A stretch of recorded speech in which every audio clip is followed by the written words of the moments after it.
into your and our life right here on this platform. So good to have you back. I'm Toya Singh joining you live from New Delhi. Let's tell you everything we've got. Let's take you very quickly through the action-packed lineup we have today. Okay, first we're looking at the AI Artifice, the story. We're exposing the truth behind fake images. Seeing is no longer believing these days, but how can you tell? How can you empower yourself when you see an image or a video on the internet?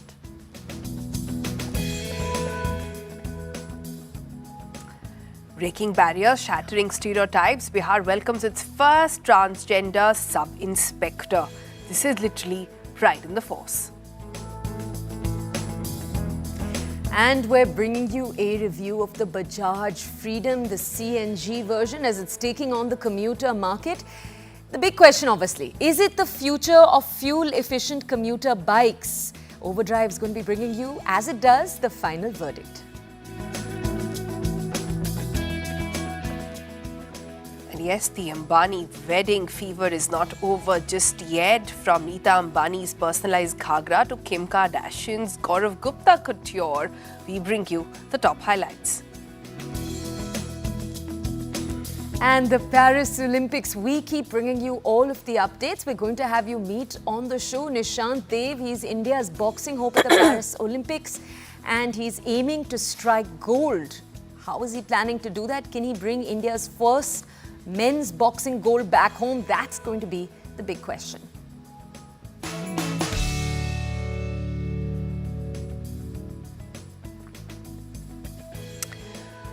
Donald Trump being arrested, or Pope Francis wearing a designer jacket,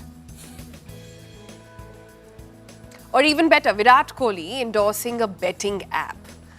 Now, in a world where images can be created with just a simple commands given to a computer, these days an app itself, we can no longer trust what we see.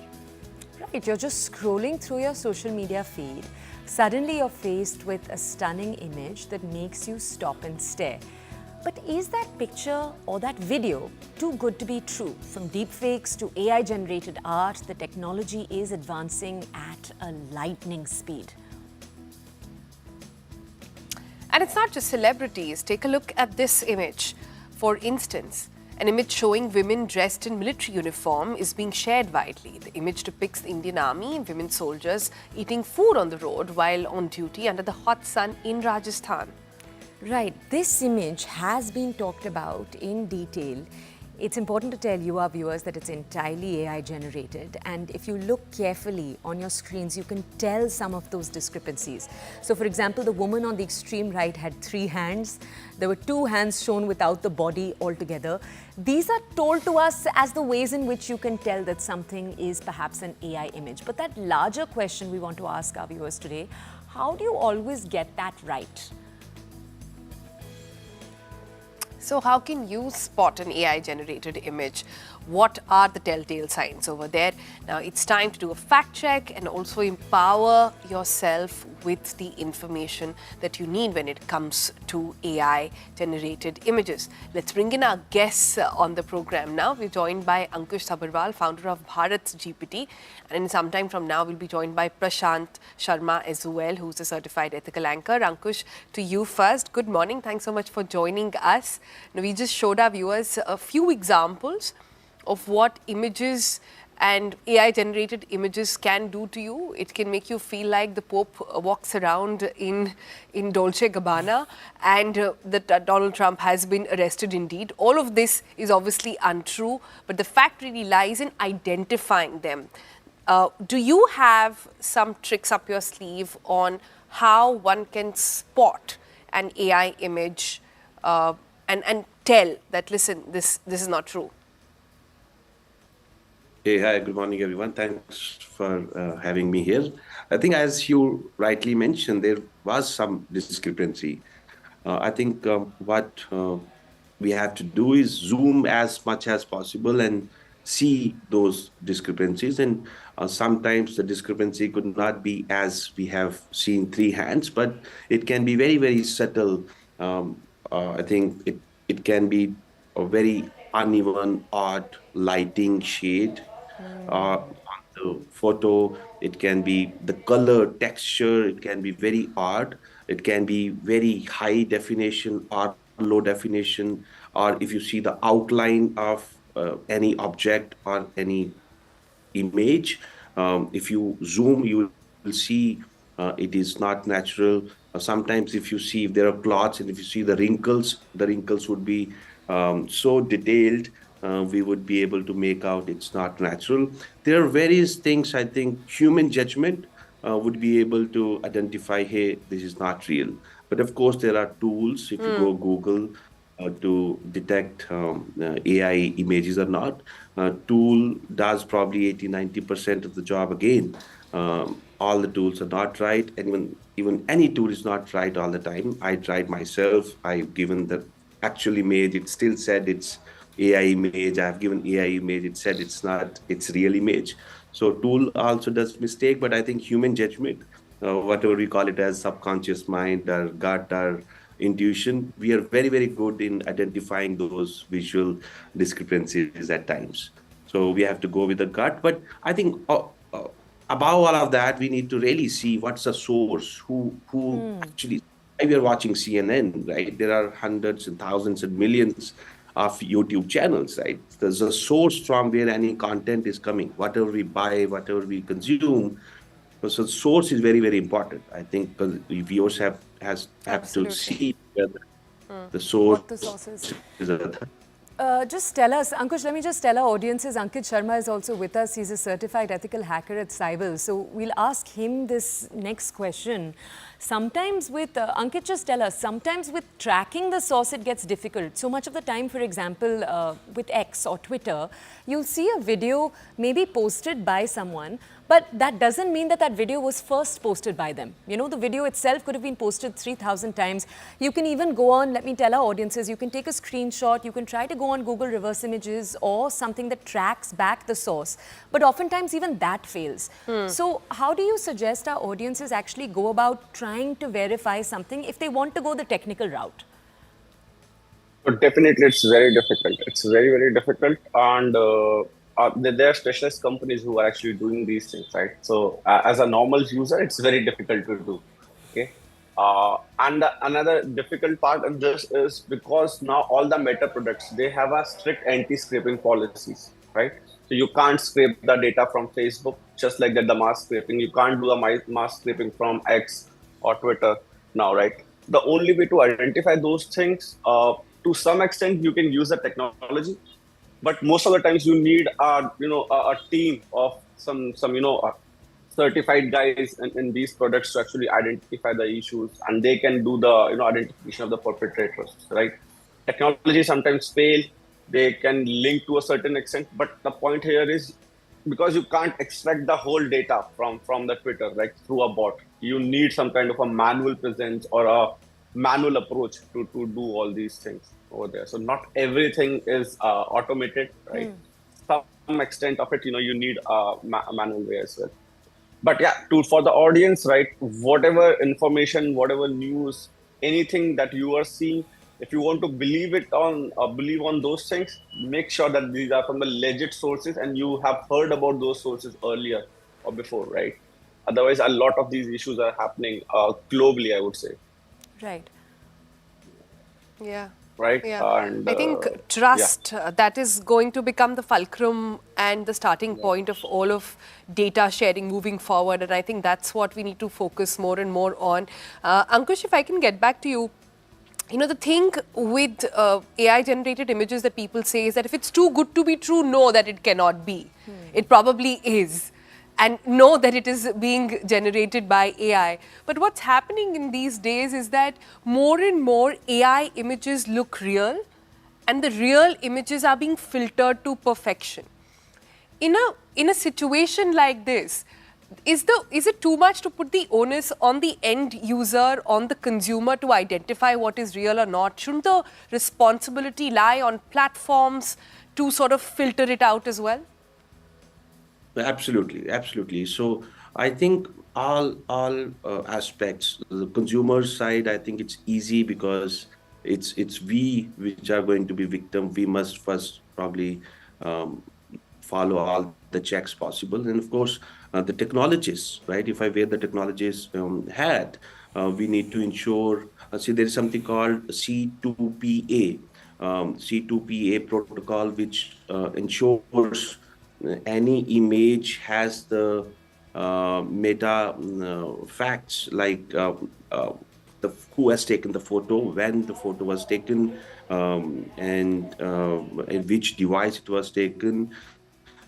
So all this meta facts gets embedded into the photo.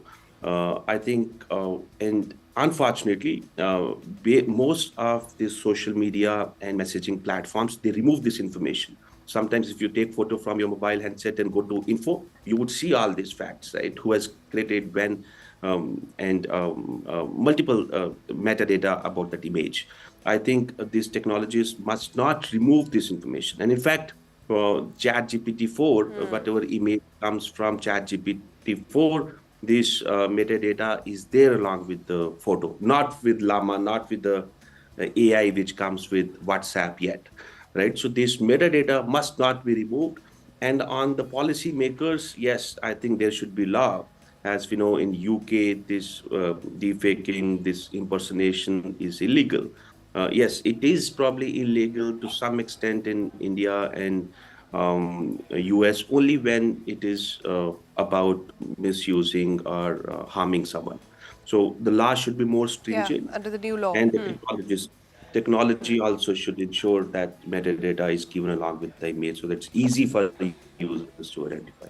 Just let's go to Ankit. Ankit, just explain to us, it's a slightly technical question, but AI at the rate it's developing, is there a world where we could one day see a quality of images that even other machines can't track? Because isn't the whole point here that finally we are able to create with machines something that the human eye can't catch? Maybe there's a day where other AI machines can't catch it too? Is that world fast coming? Yep, definitely. It is going to happen sooner or the later, right? So that is why I actually told you that you can't be completely. I'm a technical guy, right? But I'm also saying this that you can't be completely reliant on the technology aspect of it to identify these things, right? Okay. So normally, what the big organizations are doing right now is, I'll give you an example. So they provide the images, multiple images of their executives to companies, right? Who are actually monitoring the AI fakes and everything. Companies go and collect the data from the entire internet wherever those kind of images are available, like the distance between the eyes, the nose pattern, and all those things. Through that, we identify all kind of pictures that is resembling the what we say the structure of the face.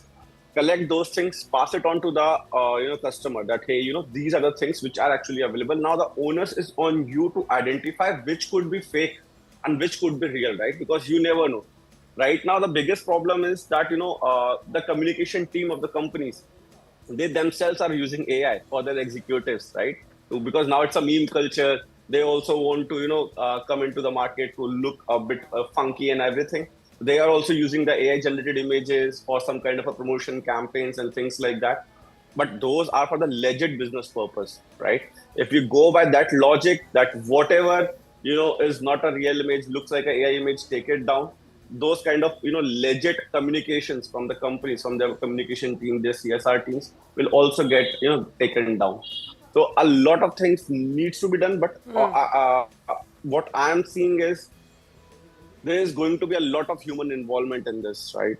AI is through naked eyes. It is going to be very, very difficult to identify. It is already happening right now as well. But monitoring these things, picking up those things is easy. But after that, you also need to have a verification process for which you need to involve some individual from a particular company, from a particular place, who can actually give you a validation that this is something which is not legit or this is something which is legit. Right. So that is going to happen. Okay. Ankush, can I come to you next and understand this? Are there some unique challenges that India sort of throws up when it comes to deepfake? We are extremely creative in using them. Meme culture, right, Ankit also said, is quite wild in India. We are proud of it almost. But say somebody like you who's running Bharat GPT right now, are there particular challenges that you are facing, and also how are you tackling them? Yes, I think what we have decided as a policy is we would not add any content, or we would not let any content in Bharat GPT added if it is not owned by a company or a developer or a user. So we take that consent, and with which we even do deepfake. We create interactive digital twins. Deepfake, but it's interactive, right? It can be more better because you can talk to anyone, not just consume as one-way video. We allow anyone to talk to. It can be the CEO of a company or a brand ambassador or any leader or a doctor. During COVID, we had launched Ask Doc, where users were able to talk to real doctor virtually. So what we have created a policy, we create deepfakes, but it is for the right purpose and with the consent, right? So if as technology as such is not bad, right? It can be used for right reasons, because someone talking to doctor and doctor's probably not available, and if doctor gives you advice with the doctor's own wisdom and persona, so it's a good tool. But provided the doctor himself or herself has given the consent to be impersonated, so that users and consumers can use. Few use cases where we have done where employees can do the CEO and so on.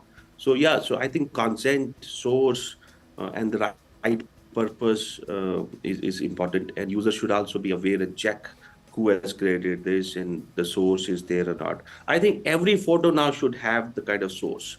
So when we buy a product, see about Apple charging cable, right? You go to Apple store, you go to branded store, and probably you pay $2,000, and you buy original one. You go to the mobile accessories shop, you can get that for 100 rupees as well, right? So it looks same. It probably works same for some time.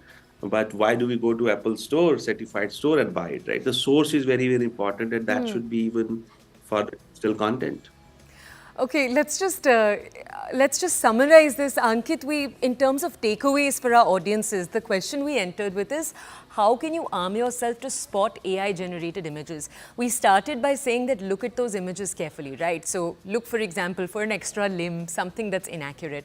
After a point, though, we said that sometimes that may not be enough. Then look at the source. See if you can track the source. But just tell us, in terms of trusted websites that you can do reverse searches in, that you can look at, what would you tell our audiences to rely on?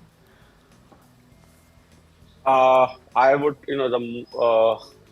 the most useful thing that is going to be is your common sense, right? So obviously the purpose of that particular, Ankush just said, that these kind of things are not only for the malicious purposes only. These are some from the educational purpose and things like that.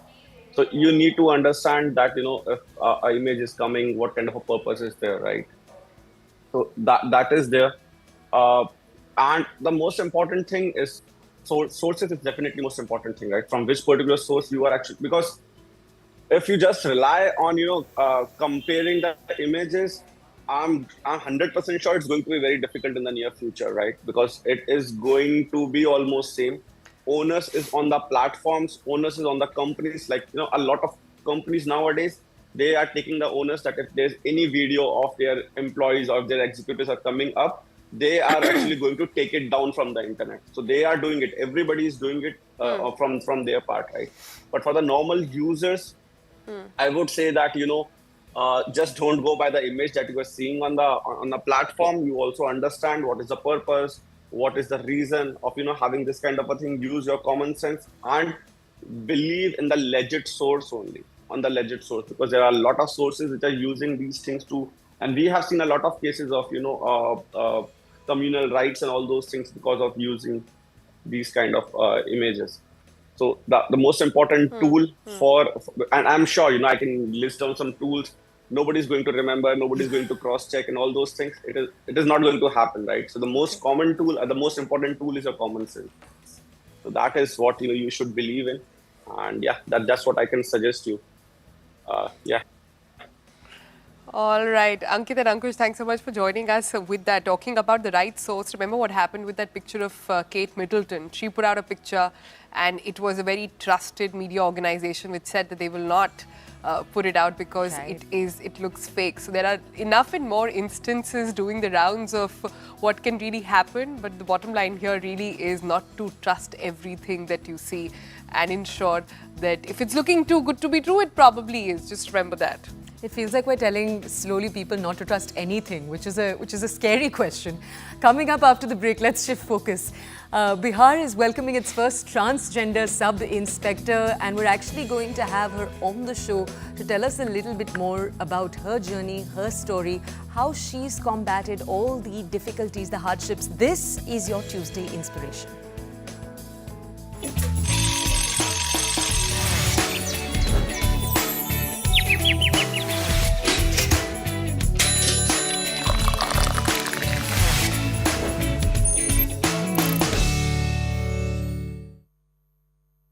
कुछ खबर?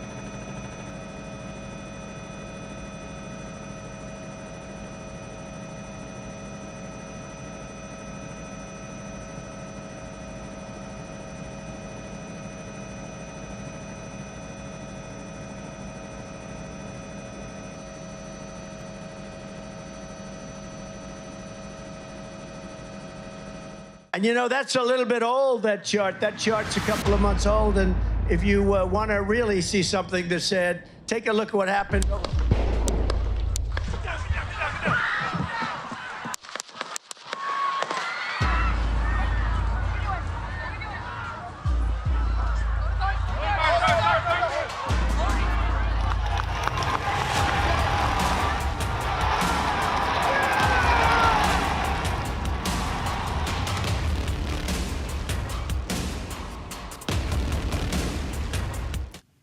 My fellow Americans, I want to speak to you tonight about the need for us to lower the temperature in our politics. And to remember, while we may disagree, we are not enemies. We're neighbors, we're friends, co-workers, citizens, and most importantly, we're our fellow Americans. We must stand together. Yesterday's shooting at Donald Trump's rally in Pennsylvania calls on all of us to take a step back. Take stock of where we are, how we go forward from here. Thankfully, former Trump is not seriously injured. I spoke with him last night. I'm grateful. He's doing well, and Jill and I keep him and his family in our prayers. We also extend our deepest condolences to the family of the victims who was killed. Corey was a husband, a father, a volunteer firefighter, a hero, sheltering his family from those bullets.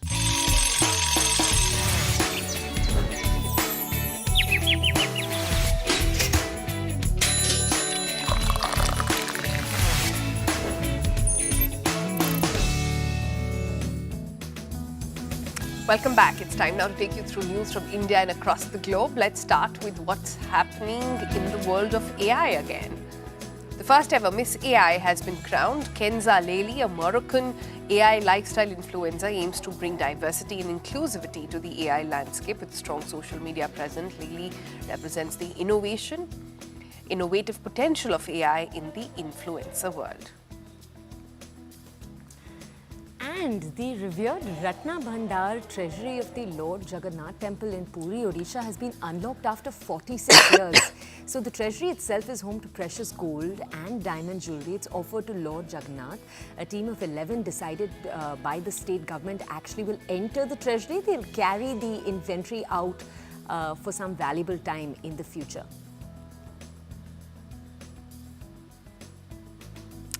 For the first time now, the Buckingham Palace is opening the room behind its iconic balcony to the public. This 45-minute guided tour offers royal fans a glimpse into the royal perspective of the famous balcony scene. This visit comes at a cost, of course. It's £75, and visitors can enjoy the exclusive tour from 15th of July to the 31st of August. Sadly, visitors will not be able to step out into the balcony itself, so a peep through the net curtains will have to suffice. And let's take you to outer space. SpaceX's reliable Falcon 9 rocket has been grounded after a rare failure during a mission to deploy internet satellites. If the Falcon 9 is out of commission for an extended period of time, it could mean setbacks for NASA's astronaut launch schedule. This setback has prompted federal regulators to mandate an entire investigation. It's putting a temporary halt to one of the most crucial rockets in the global launch industry.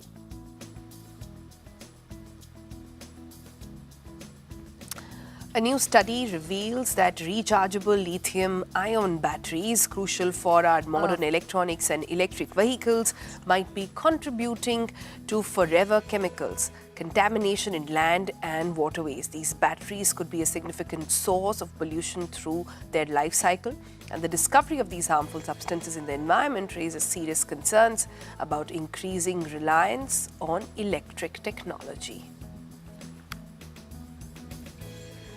Okay, let's now take you to our person of interest for the day. It's a story of inspiration for your Tuesday morning. The Bihar Police Subordinate Service Commission just announced the results for the sub-inspector examination. This was last week. And it's revealed that 3 transgender candidates have successfully cleared the test. They're poised to join the state police force. This is going to be marking the first instance in India's history where you have a member of the transgender community that's achieved the rank of sub-inspector in Bihar. So it's time to meet Manvi Madhu Kashyap, a 23-year-old trans woman from Bihar, Bhagalpur village. And the road to being a sub-inspector for her wasn't an easy one, we are sure, but we'll try and find out all about that. Hi, good morning, Madhvi. Thanks so much for speaking with us. Firstly, a big congratulations on this achievement, and you really set the way for so many more behind you who will follow now. But tell us, how was it like, and was this always a dream to become a police sub-inspector? First of all ma'am कि मुझे मतलब 10 साल लग गए ma'am. 2014 में मैं घर छोड़ी मैम। उसके बाद घर छोड़ने के बाद लगातार संघर्ष बनी रहे मैम। और आफ्टर मैं मतलब ग्रेजुएशन का मेरा सेकेंड ईयर था मैम, मैं फर्स्ट ईयर था, तो दैट टाइम मैं चली गई छोड़ के। फिर जाने के बाद मैं अपनी ग्रेजुएशन कंप्लीट की जैसे तैसे बच्चे को पढ़ा के। आफ्टर मैं वो करने के बाद मैं फिर बेंगलुरु कुछ अपने कम्युनिटी के साथ चली गई मैम, वहाँ पे उनके साथ रहने के लिए कि दैट टाइम मतलब मेरे पास तो वहाँ पे मतलब साउथ में बहुत अवेयरनेस है ट्रांस को लेके, तो उधर पर बहुत सारे ट्रांस फ्रेंडली कंपनी जो मल्टी नेशनल कंपनीज़ होती हैं और बहुत सारे प्राइवेट्स कंपनी जो बड़ी बड़ी कंपनियाँ होती हैं वो ट्रांस को एम्प्लॉयमेंट देती हैं। तो उसके बाद मैं एक दिन इंटरव्यू दी उसमें, तो मेरा JP मॉर्गन में सिलेक्शन हो गया। आफ्टर मैं वहाँ पे जॉब करने लगी। उसके बाद मैम जॉब करते हुए 1.5 साल हो गए, तो 1.5 साल होने के बाद मैम वहाँ पे लॉकडाउन लग गया। उस टाइम फिर लॉकडाउन लग गया तो मैम अब तो बहुत दिक्कत हो गई सर्वाइव करना कि how can survive without job in big city. तो मैम उसके बाद फिर मैं अपनी दीदी के यहाँ चली गई। मेरी दीदी वेस्ट बंगाल में रहती हैं, तो उधर पे गई, उधर पे कुछ दिन रही। उधर पर रहने के बाद मुझे लगा कि नहीं मतलब ऐसे तो थी मतलब अपने तभी मैं कम आउट नहीं की थी मैं, मतलब इसलिए कम आउट नहीं की थी क्योंकि आप जानती हैं कि एक ट्रांस को बहुत स्ट्रगल करना पड़ता है समाज में एक मतलब सामान्य ज़िंदगी जीने के लिए। तो फिर उसके बाद मेरे को पता चला पटना यहाँ पे शेल्टर होम है ट्रांस के लिए, तो मैं रेशमा मैम का गरिमागिरी में आई और फिर वहाँ आके रहने लगी। फिर आफ्टर मैंने जो सेविंग्स की थी और बिहार सरकार से जो हमारे को हेल्प मिलते हैं उसके थ्रू मैंने अपनी सर्जरी कंप्लीट की। कंप्लीट करने के बाद मैं पढ़ाई स्टार्ट की फिर से।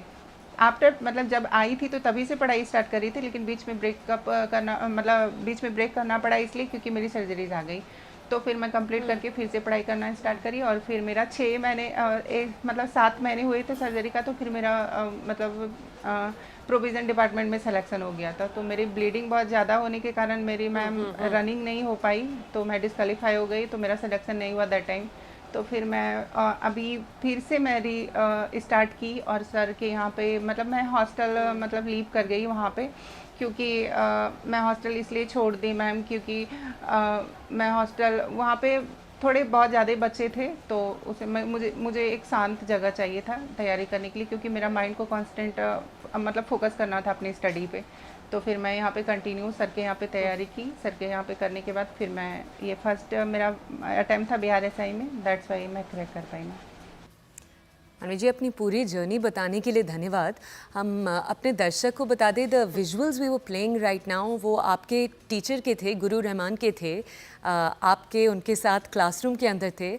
आप अपने इस गुरु के बारे में, टीचर गुरु रहमान के बारे में बहुत कहते हैं। We were reading some interviews of yours जिनमें आपने उन्हें मतलब बोला है कि he gave you lots of guidance, he accepted you. उसके बारे में आप हमें थोड़ा बताएंगे? रहमान सर के बारे में बोलना चाहूँगी मैम कि मतलब मान लीजिए तो सब कुछ थे मैं सर इधर पे, क्योंकि मैं बांका डिस्ट्रिक्ट से आती हूँ, बांका का पंजवारा मेरा विलेज है, छोटे से गांव से आती हूँ, तो यहाँ पे इतने दूर में मेरा कोई नहीं था मैम इधर पे। और आप जब एक सिटी आती हैं और ट्रांस हो आप ऊपर से, और आपको इधर पे रहने खाने का बहुत दिक्कत हो जाता है, क्योंकि आम लोगों को भी हो जाता है, तो हमारे लिए तो इस दिक्कत और हमारा मतलब जो प्यार है ना वो बहुत बॉन्डिंग वाला है, वो कभी पीछा ही नहीं छोड़ता है। तो क्या बोलते हैं, फिर मैं सर के यहाँ पे मिली आके, तो सर ने बोले हम मेरे को बोले कि हाँ ठीक है मैं पढ़ाऊँगा तुमको, और यहाँ पे एडमिशन ले लिए फ्री ऑफ कॉस्ट मैम, इन्होंने 1 रुपये भी नहीं लिए। और फिर इन्होंने बोला कि तुम्हें को एनी हाउ कोई भी हेल्प चाहिए तुम्हारे को तो हमको तुम बोल सकती हो। तो फिर इन्होंने मुझे रूम वूम दिलवाने में काफ़ी हेल्प की। हेल्प करने के बाद मैं यहाँ पे रहने लगी, और मतलब जितना ही बोलूँ मैम वो सब कम पड़ जाएंगे इनके लिए। इन्होंने मुझे आज यहाँ पे बैठने के लायक बनाया, और इस इंटरव्यू के लायक, चाहे जो भी कहिए, आज मेरा सौभाग्य है मैं रहमान सर से मिली, क्योंकि वो हमारी ज़िंदगी में नहीं होते तो मैं आज BRSI ही नहीं बन पाती मैम। वेल मानवी, आपने 23 साल की छोटी सी उम्र में काफ़ी बड़े बड़े झंडे गाड़ दिए हैं, और आई एम श्योर ये जो आपने एग्ज़ाम क्लियर करा है ये आखिरी पड़ाव नहीं है। हम पढ़ रहे थे कि अब आप आगे IAS की तैयारी करना चाहती हैं, क्या एस्पिरेशन है, थोड़ा बताइए हमें। जी मैम, मेरा तो मतलब स्मॉल गोल था जो मेरा कंप्लीट हो गया मैम। मेरा मतलब बिग गोल है कि मैं UPSC क्लियर करूं, एक IAS अधिकारी बनूं, क्योंकि मतलब मैं अपने समाज और अपने मतलब सोसाइटी जो भी अपने हैं उनको मतलब दिखाना और बताना चाहती हूँ कि आप एक ट्रांसजेंडर को जो टैग लगा के रख दिए कि ट्रांस ये कर सकते, सिर्फ एक कैटेगरी में डाल के रख दिए कि नहीं, अगर उनको मौका मिले तो वो मतलब एवरेस्ट पे भी फतह कर सकते हैं मैम, और वो हमें हर क्षेत्र में अपना परचम लहरा सकते हैं, क्योंकि वो बहुत कैपेबल होते हैं मैम। ट्रांस में बहुत कैपेबिलिटी होती है, क्योंकि आज 10 साल घर छोड़े हुए हो गया मैम। आज 10 साल से मैं संघर्ष करते आ रही हूँ, तो अब इतनी स्ट्रांग बन गई हूँ करते करते, और लाइफ में तो अब लगता नहीं है मैम कि कुछ चीज़ ऐसी होगी जो छूट जाएगी मैम। मुझे हमेशा लगता है, अंदर से भी लगता है कि मधु तुम कर लोगी और हर एक चीज़ कर लोगी, क्योंकि हमारे साथ अच्छे शिक्षक हैं मैम, हमारे साथ सभी का साथ है मैम। जैसे रहमान सर हैं, मुन्ना सर हैं, यहाँ पे परवीन सर हैं, क्या बोलते हैं कुणाल सर हैं, बहुत सारे सुल्तान सर हैं, मैम रेशमा मैम जो हमारी गरिमा गिरी की मैम हैं, सारे लोग हमारी जो मतलब स्पेशल पर्सन जो लाइफ में होते हैं वो भी मेरे साथ हैं। तो क्या बोलते हैं मैम, इसलिए लगता है मैम कि अब मैं कुछ भी कर लूँगी, और मेरा ड्रीम है मैम कि मैं UPSC कंप्लीट करके मैं ये जो सबको प्राउड फील करवाई हूँ, मैं एक बार और प्राउड और बड़ा वाला प्राउड फील कराना चाहती हूँ मैम। उस जर्नी के लिए आपको गुड लक मैम। मैम, हम आपसे एक और चीज़, आखिरी सवाल एक पूछना चाहते हैं। द बिहार पुलिस कमीशन, उन्होंने अपना जो मतलब जो सारे नियम थे उन्हें बदले ताकि ट्रांस लोगों को इंक्लूड किया जा सके। आप बता सकते हैं पूरे सिस्टम को जब आप देखते हैं आपको क्या लगता है और बदलना चाहिए? या मैम, फर्स्ट ऑफ ऑल मैं बिहार मतलब सरकार को, हमारे आदरणीय मुख्यमंत्री जी को, हमारे सुप्रीम कोर्ट को, उच्चतम न्यायालय को और हमारे जितने भी वरिष्ठ अधिकारी हैं और हमारे आयोग को, जो बिहार सरकार का जो पुलिस विभाग का आयोग है, उनको ढेर सारा धन्यवाद देना चाहूँगी क्योंकि उन्होंने रियल में आज हमारे को ये फील कराया कि हम आज आज़ाद हुए मैम। देश आज़ाद हुए 77 साल हो गया मैम। आज फर्स्ट टाइम हमारे को ये अपॉर्चुनिटी मिली है मैम और मिलने के बाद मेरे को तो मेरा परसों रिजल्ट आया मैम। मुझे उस दिन लग रहा था कि दैट टाइम मैं आज़ाद हुई हूँ क्योंकि हमारे लिए बहुत बड़ी बात है मैम। और ट्रांस के लिए यहाँ तक पहुँचना बहुत बड़ी बात होती है क्योंकि हमारा जो सोसाइटी और हमारा जो समाज है, मतलब हमारी भी सोसाइटी और हमारा भी समाज है जो वो भी मतलब इंसान ही है मैम। तो उनको भी मतलब हम लोग भी we are also citizen of India, we are also citizen of Bihar ma'am. तो हमारे को ये हक आज सोचिए मैम कि संविधान में कब इम्प्लीमेंट किया गया था कि ना कोई उधर पे किसी में भेदभाव नहीं, नहीं लिंग में, नहीं जाति में, नहीं स्त्री पुरुष में। फिर वो आज सोचिए 1947 में जब वो लिखा गया था मैम कि उसमें कोई भी भेदभाव किसी में नहीं होगा। आप आर्टिकल 19 पढ़ लीजिए, आप आर्टिकल 14 पढ़ लीजिए, आर्टिकल 21 पढ़ लीजिए। फिर इतने साल लग गए मैम आज हमारे को ये मिलने में। तो कहीं ना कहीं मैं धन्यवाद देना चाहूँगी और मैं एक होप से और एक आशा जगी है मेरी मैम कि अगर पुलिस डिपार्टमेंट में ये इतना बदलाव करे हैं और हमारे लिए आगे आए हैं तो वो भी, और हमारे मुख्यमंत्री, माननीय मुख्यमंत्री और हमारे प्रधानमंत्री और हमारे गुरु सब लोग चाहते हैं कि हमारा समाज भी आगे बढ़े। तो मैं बस यही चाहूँगी मैम कि जैसे आप पुलिस डिपार्टमेंट में दिए हैं ट्रांस को इतने सारे अपॉर्चुनिटी और पुलिस में दिए, दरोगा में दिए, इसी तरह मैं चाहूँगी मैम कि हमारे बिहार सरकार से, हमारे माननीय मुख्यमंत्री जी से, सुप्रीम कोर्ट से, उच्चतम न्यायालय से और सबसे यही रिक्वेस्ट है, मोस्ट रिक्वेस्ट है कि आप हमें हर एक सेक्टर में दीजिए और बीपीएससी में तो दीजिए ही दीजिए और क्या बोलते हैं हमारे को हर एक सेक्टर में, जैसे जितने सारे सेक्टर जो भी आम लोगों के लिए है मैम, जो भी स्त्री और पुरुष के लिए, वो सारे हमारे को मिले क्योंकि वो हमारा रियल अधिकार है ma'am.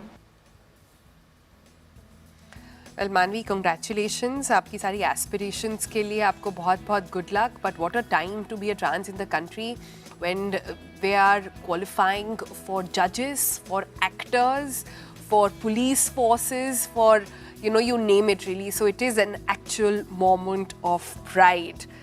Having understood that fabulous story, let's move on now and shift our focus to the world of auto now. We get you the review of the Bajaj Freedom CNG, armed with the 2 kg compressed natural gas cylinder and a 2-litre petrol tank. It aims to take the lead as the most fuel-efficient bike in the market. Is this the next step in commuter bike evolution though? This is after a very long-lasting time period where we've seen Hero Splendor and Honda Shine both dominate that segment for years now. Overdrive's going to tell you if this could be the next best thing. Take a look.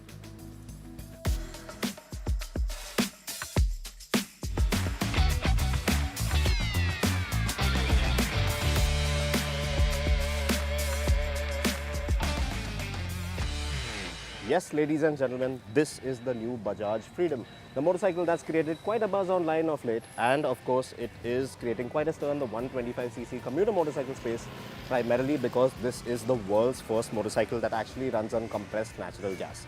You heard that right, CNG. There's a 2 kg tank for that CNG storage just here under the seat, and you also have a 2-litre tank right here. It does run on 2 types of fuel, and of course it promises to take sustainable mobility to a different level altogether. Exactly how effective is it out on the road? We are about to find out. Now Bajaj said they'd do it, and they've finally done it. A motorcycle that runs on CNG. Now I must admit that at first I thought since this was going to be a commuter bike that's built to a cost, easy to maintain, heavily focused on mileage, basically utilitarian, and mainly targeted at the masses who do a lot of daily up and down travel. Like most 125cc commuter class bikes, this one was going to be a bare bones boring bike as well. But when they whipped off the covers of the Freedom, well, it turns out it was anything but that. Up front you get an LED headlight, a front disc brake, and even some Bluetooth connectivity to answer calls and for some SMS alerts with the top spec model. The lower model shed the disc brake, LED headlamp and the Bluetooth function, and instead feature a drum brake and halogen headlamp. you have chunky looking Eurogrip tyres on the 17-inch front and 16-inch rear. The smaller rear wheel is on account of Bajaj not wanting to compromise on suspension travel. There are these plastic panels on the front fork which add some meat to the front end, and it seems to bode rather well with the slightly bulbous tank section which houses the 2 litres of petrol on the right hand side and the airbox on the left. Pop open the fuel lid and you'll see that both the petrol and CNG fueling caps are neatly integrated under there. Atop the handlebar with its simplistic but durable feeling switchgear is the neatly laid out reverse LCD display that shows off the time, speed, gear position, trip with consumption readings and CNG fuel level reading. But this fuel level reading goes blank when you switch to petrol. There are also indicator lights that sit atop that show you what fuel the engine is running on as well. Moving behind, you have a rather long but flat 785mm bench seat which could, although not ideal or safe, seat 3 up easily. Beneath the seat you have the 2 kg tank nestled within the trellis frame which acts as a protective cage for this tank. The single 125cc engine is a stress member in this ordeal and is horizontally laid out to optimize space. There's a belly pan which adds to the rugged appearance of the bike as well. So a commuter motorcycle that looks neat and tidy is always a good thing, right? But as always, the defining points of any commuter motorcycle are its rate of running efficiency and the level of ride comfort it provides. Now, this would be the first time I'd be filling up any vehicle with CNG, and the first time the pump attendants would be filling up a CNG powered motorcycle, let alone actually seeing one. So it was a new and exciting experience for everyone involved. The Freedom weighs in at 149 kg with a full tank of CNG contributing to around 17 kg of that number. It feels nice and light for the city and weighs up just about alright on the highway too. But what's better is this motorcycle seat, which gives you all the room you need to move around and make yourself comfy on long stints in the saddle. It's just so easy to chuck this one about in the city on a daily basis. It's simple but very to the point. It gives you just what you'd expect from a 125cc commuter bike perspective and then some for sure. But just as with most first time evers, the Freedom does have its share of shortcomings. The gearbox needs to be improved because I hit a number of false neutrals in the higher gears on multiple occasions. Then there's the question of the LED headlight, which is pretty much useless in the rain apart from indicating your presence to oncoming traffic. And the fueling in CNG mode needs some fine tuning because there are some times where you try to pull away from a signal and the motor just appears to be struggling trying to grab for some fuel to burn and it's just left there blocking traffic with no power to pull away. Well, that's a bit annoying. Now, although there's no option of ABS throughout the variants, which some might see as an issue, I was really happy with the performance of the tyres and the brakes on the Freedom. Bajaj have really done an outstanding job with this configuration, with the way this motorcycle is set up, because it doesn't end just at efficiency. The way this motorcycle is set up in terms of fit and finish levels, the ergonomics, the seat, it's all thoroughly thought through and well executed, and that's what Bajaj deserve a good pat on the back for. 1.5 lakh rupees on road. Well, this makes a very convincing package, and if you are in the market for a 125cc commuter, this should very well be the motorcycle that you should be looking at. Of course, there are a couple of issues that Bajaj will have to iron out, which we're sure they're going to manage in the next couple of months. But this one, for a commuter motorcycle, is really outstanding, and as far as sustainable mobility goes, Bajaj have really upped the game with this one.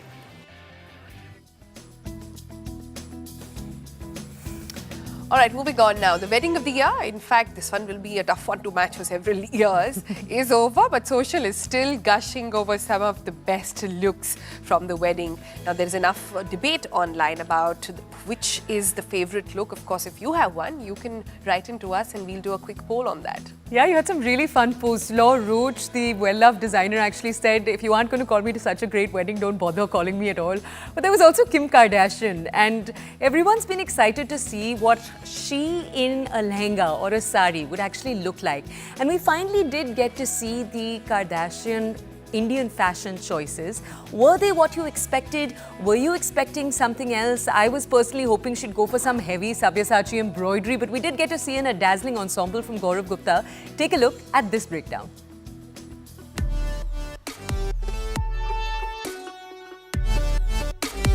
Keeping up with the Kardashians was easy when they were in Hollywood.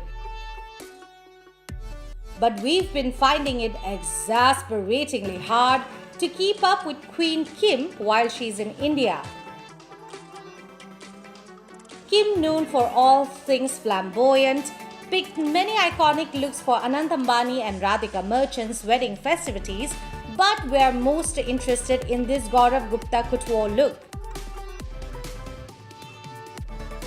This was her second look for day 2 of Anant and Radhika's festivities. As it turns out, we're not the only ones fascinated with our country.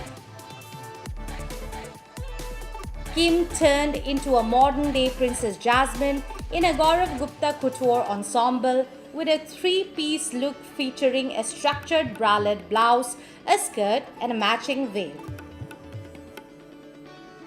The halter neckline, the cutouts on the bust, the midriff bearing cropped hem. Everything screamed iconic. To top it off, her pure emerald jewels designed by Lauren Schwartz. God, Kim, you are a goddess. India truly suits you. You should come here more often. Don't you think, guys?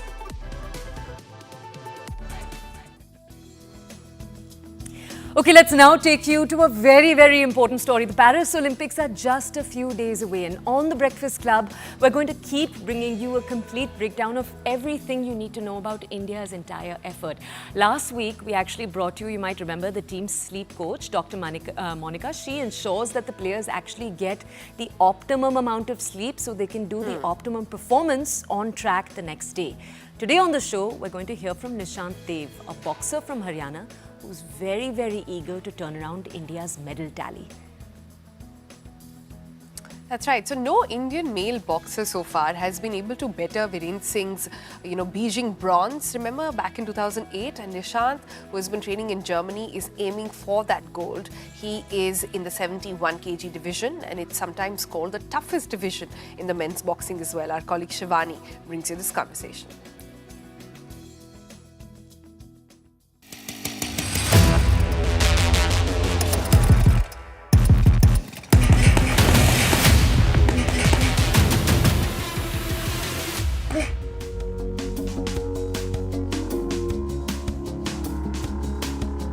काफ़ी ज़्यादा अच्छा feel कभी पहले हुआ नहीं इससे। जब Olympic का कोटा मिला काफ़ी ज़्यादा अच्छा लगा। जो ड्रीम था एक वो पूरा होते हुए मेरे को दिख रहा था, और बस अभी कुछ दिन रह गए हैं ओलंपिक के, और इसमें जल्दी ही मेडल के साथ, गोल्ड मेडल के साथ आके, और वो पूरा सपना भी पूरा हो जाएगा। नहीं, कोई प्रेशर नहीं है बिल्कुल भी। बहुत अच्छा ट्रेनिंग चल रही है, और काफ़ी ज़्यादा अच्छी पॉजिटिव सराउंडिंग में हूँ अभी मैं, और मुझे नहीं लगता कोई अभी प्रेशर है मेरे पर। लास्ट ईयर तो जैसे 2022 में सर्जरी हुई थी, और वहाँ पर काफ़ी हार्ड फेज था।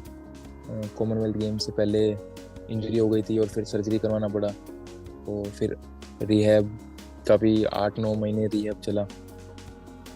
बट उसके बाद कमबैक किया तो काफ़ी स्ट्रॉन्ग कमबैक किया। नेशनल्स में गोल्ड जीता, फिर दोबारा वर्ल्ड चैम्पियनशिप में मेडल जीता। काफ़ी ज़्यादा अच्छा था। स्ट्रेंथ देखा जाए तो मेरे अंदर अभी काफ़ी ज़्यादा अच्छी बॉडी पीक पे है, पावर भी है, स्पीड भी है, टाइमिंग भी है, काफ़ी ज़्यादा अच्छी। एक ऐसा लाइक गॉड गिफ्टेड हूँ मैं, जो मेरे अंदर सारी चीज़ें हैं, टाइमिंग से लेके, स्किल से लेके, पावर, माइंड, कैसे खेलना है बॉक्सर के साथ, वो काफ़ी सारी चीज़ें हैं। और ओलंपिक में भी अभी काफ़ी अच्छा, मतलब एक ऐसा मेडल, गोल्ड मेडल के उस पर देखता हूँ मैं, क्योंकि काफ़ी कॉन्फिडेंस है खुद में, और बाकी वो भगवान के उसमें है कि वो मुझे क्या देना चाहते हैं। बट मेरी जो मेहनत है, और जो मैंने इतने सालों से मेहनत करी है, और अभी कुछ टाइम से जो मेरी मेहनत डबल हो गई है, और लगन से मैंने ये कुछ 4-5 महीने जो जी जान लगा के दिन रात एक करके मैंने मेहनत करी है इस चीज़ के लिए, तो मैं श्योर हूँ कि मैं यहाँ से गोल्ड ही लेकर पाऊँगा। जैसे सर्जरी के बाद मैं अपने सेंटर में था, इंस्पायर इंस्टीट्यूट ऑफ स्पोर्ट्स, जहाँ पे मैं ट्रेनिंग करता हूँ। वहाँ पे उनका तो काफ़ी ज़्यादा सपोर्ट रहा है, शुरू से ही उनका सपोर्ट रहा है मेरी बॉक्सिंग जर्नी में। और रिहैब में था जब मैं सर्जरी के बाद, काफ़ी ज़्यादा ध्यान दिया, काफ़ी ज़्यादा सपोर्ट किया उन्होंने मेरे को कि मैं दोबारा से कमबैक कर सकूं, और कमबैक भी काफ़ी ज़्यादा अच्छा स्ट्रॉन्ग कर सकूं। तो सारी चीज़ें, डाइट से लेके, ट्रेनिंग से लेकर और स्पोर्ट्स साइंस से लेकर सब लोगों ने मेरा ध्यान दिया है काफ़ी ज़्यादा। और मेरी इंजरी बहुत, जो 10 महीने में मेरी इंजरी ठीक होने वाली थी, उन्होंने मेरे को 7 महीने में ही ठीक करके दिया। काफ़ी ज़्यादा 2-3 महीने पहले ही मेरे को रेडी कर दिया। तो मैं उस चीज़ का काफ़ी ज़्यादा थैंकफुल हूँ, क्योंकि अगर मैं 10 महीने रिहैब में लगाता तो मेरा नेशनल्स मिस हो जाती वो। तो उन्होंने काफ़ी ज़्यादा मेरे पे ध्यान दिया और मेरे को जल्दी ही रिहैब से बॉक्सिंग में लेकर गए। और BFI का काफ़ी ज़्यादा सपोर्ट है। जब से कैंप में गया हूँ, काफ़ी ज़्यादा सपोर्ट रहा है BFI का शुरू से ही। कुछ भी चीज़ की कमी नहीं महसूस होने देते। अगर कुछ भी चीज़ अगर मुझे चाहिए तो वो लोग 100% सामने रहते हैं। साई का BFI टॉप्स का भी काफ़ी ज़्यादा सपोर्ट रहा है। साई का सबसे ज़्यादा सपोर्ट रहा है। हम ट्रेनिंग कैंप के लिए यहाँ पे आए हैं, उन्होंने हमको भेजा है साई ने। और काफ़ी ज़्यादा एक्सपोजर के लिए भी बाहर भेजते हैं कंट्रीज़ में। कुछ भी फाइनेंशियली वगैरह कुछ भी कमी होती है तो सब पूरी करते हैं वो लोग। मैं सबसे यही उम्मीद करूँगा कि सब अपना 100% दें और 100% के साथ अपना मेडल लेकर आएँ। और बट औरों को इतना नहीं पता। मैं अपना बता सकता हूँ कि मैं कैसा मैं महसूस कर रहा हूँ, मैं क्या देख रहा हूँ अपने आगे ओलंपिक के लिए। वो काफ़ी ज़्यादा अच्छी चीज़ है। The Olympic starts are as we speak. It's just 10 days away. So the Paris Olympics is going to be starting on the 26th. Today is the 16th. Who are the names you should look out for? Neeraj Chopra, PV Sindhu. We also are going to, of course, hope for Vinesh Phogat, the men's hockey team, all of them bringing back medals. But you also obviously want to track the entire team. When it comes to how many medals we've ever gotten, we've gotten 35 medals. That's our total medal tally. And that's our total medal tally for the 24 last games editions that we've seen so far. Now, last time India finished in the 40s in terms of total ranking. We're obviously hoping to change that this time around. We're going to keep a keen eye on all of the developments right here on the show.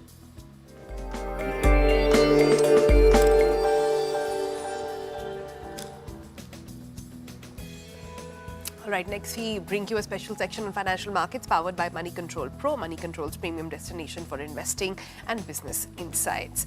Let's begin with what's happening with the markets and how they're prepping to open up today. Let's start with GIFT Nifty. That indicates a muted opening for the Indian stock markets. US markets have extended gains on speculation of Donald Trump may win the presidential elections as well, and the Asian markets trade subdued amidst worries over China's economy. Crude oil prices are steady as traders weigh demand conditions. Let's take you to an overview of sectors. Niche areas in the defense sector in particular are offering unique opportunities for investors. So businesses that are operating in these niches actually have a high set of entry barriers, and there's obviously a demand for cutting-edge capabilities. With their order books swelling, companies are augmenting capacities, spelling good news for earnings growth. You can log into Money Control Pro to find out more about India's defense sector and, of course, other actionable insights. It's the premier destination for all the investing views and financial insights that you're ever going to need, brought to you by Money Control.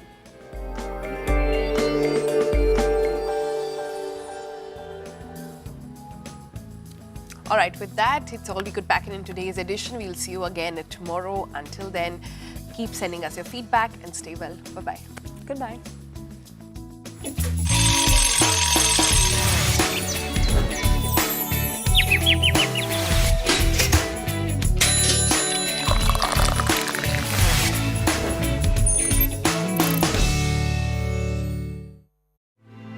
We should all hold his family and all those injured in our prayers. Earlier today, I spoke about an ongoing investigation. We do not know the motive of the shooter yet. We don't know his opinions or affiliations.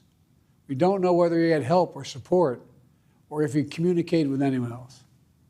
Law enforcement professionals, as I speak, are investigating those questions. There is no place in America for this kind of violence, or for any violence ever. Period. No exceptions. We can't allow this violence to be normalized. You know, the political record in this country has gotten very heated. It's time to cool it down. We all have a responsibility to do that. Yes, we have deeply felt strong disagreements. The stakes in this election are enormously high. Disagreement is inevitable in American democracy. It's part of human nature. But politics must never be a literal battlefield, and God forbid, a killing field. I believe politics ought to be an arena for peaceful debate, to pursue justice, to make decisions guided by the Declaration of Independence and our Constitution. We stand for an America, not of extremism and fury, but of decency and grace. I'll continue to speak out strongly for our democracy, stand up for our Constitution and the rule of law, to call for action at the ballot box, no violence on our streets. That's how democracy should work. We debate and disagree. We compare and contrast the character of the candidates, the records, the issues, the agenda, the vision for America. But in America, we resolve our differences at the battle box. So tonight, I'm asking every American to recommit, to think about it. What's made America so special? Here in America, everyone must be treated with dignity and respect, and hate must have no safe harbor. Here in America, we need to get out of our silos, where we only listen to those with whom we agree, where misinformation is rampant, where foreign actors fan the flames of our division to shape the outcomes consistent with their interests, not ours. Let's remember, here in America, while unity is the most elusive of all goals right now, nothing is more important for us now than standing together. We can do this. God bless you all, and may God protect our troops.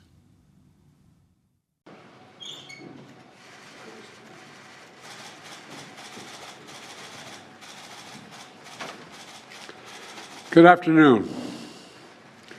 Last night, I spoke with Donald Trump. I'm sincerely grateful that he's doing well and recovering, and we had a short but good conversation. Jill and I are keeping him and his family in our prayers.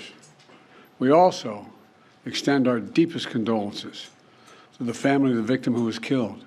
He was a father. He was protecting his family from the bullets that were being fired, and he lost his life. God love him. We're also praying for the full recovery of those who were injured, and we're grateful to the Secret Service agents and other law enforcement agencies and individuals who risked their lives literally for our nation. As I said last night, there is no place in America for this kind of violence, or any violence for that matter. An assassination attempt is contrary to everything we stand for as a nation, everything. It's not who we are as a nation. It's not America. And we cannot allow this to happen. Unity is the most elusive goal of all.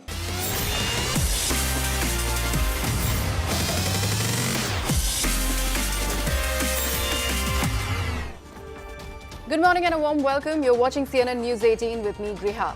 Over the next 60 minutes, I'd be bringing you all the top stories, but what we are doing is beginning with some very, very heartbreaking piece of news. As this news is coming in from the Valley, Army sources have in fact confirmed to us that 4 Indian Army soldiers, including one officer, have died during an encounter with terrorists. We are also given to understand that search operations are currently underway in the area. Helicopters have been used to track the terrorists who are still holed up.